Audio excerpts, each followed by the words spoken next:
Hi guys, may tuturo ko sa inyo na paano gumanda, no? So don't forget to subscribe my channel for new videos like this, no? Syempre sobrang wala tayong pera. Yung mga mahihirap dyan na sobrang naghahanap na paano gumanda, how to be pretty. Also to those people, mahirap lang, no? Ito yung may papayo ko na magandang facial sa mga walang pera. Yan ang pinakamaganda pang gamit sa mukha. Kung gusto mo gumamit ng Rejuve, umabot ng 200 to 300 pesos yung Rejuve. Kung sobrang init sa panahon ngayon, bumili ka ng yelo na ice tube, then ganito gawin mo sa mukha mo. Easy lang guys, ganito lang. Ganyan mo lang, i-rub mo lang siya, ilagay mo siya sa plastic yung ice tube, then ikot mo lang sa mukha mo. Kung saan yung gagamitin nito buo na tagyawat, example of pimples, they have in your face, you just rub here like this. Rub here like this. Yan. Ito maganda to sa mga matanda na gusto mong bumata ulit kasi kaya nagiging kulubot ng ating mga mukha kasi sa stress sa mga anak nyo. So, ito yung papayo ko para doon sa mga gusto magpaganda talaga kung bakit ako bata pa ang mukha ko. In my age, dapat napakatanda na ng mukha ko at matured na, tingnan.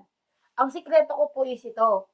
Ang ginagawa ko po, nilalagyan ko po yung nakakatulong siya sa eye bags, lalo na pag puyat na puyat ka, tapos matutulog ka, tapos late ka na minsan.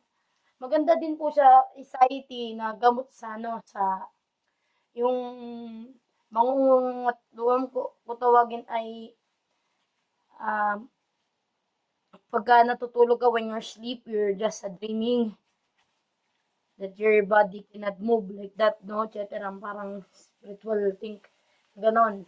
O ganito po yung ating pwede rin po siyang gamot. Pero hindi po sa high blood.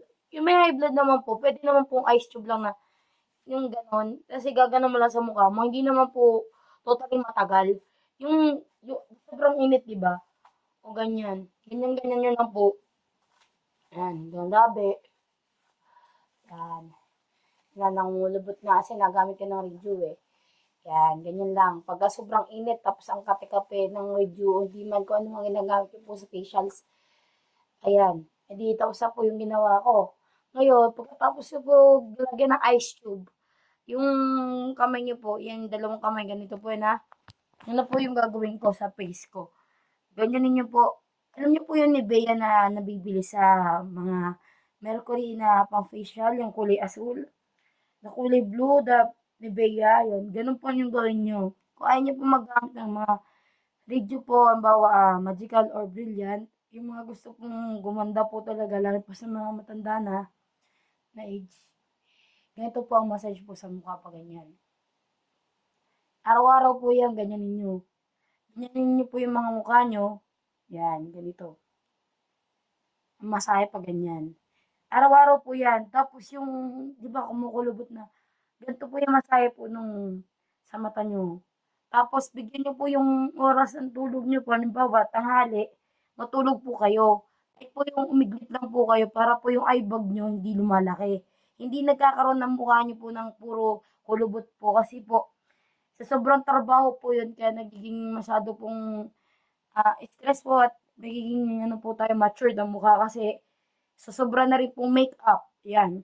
Isa po din yun, nakakaswira po ng mata. Ng mukha. Yon.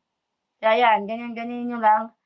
Then, okay na. So, I hope that you like this video that I give you advice to make you to take care your face to be young. Yun lang. And that's all.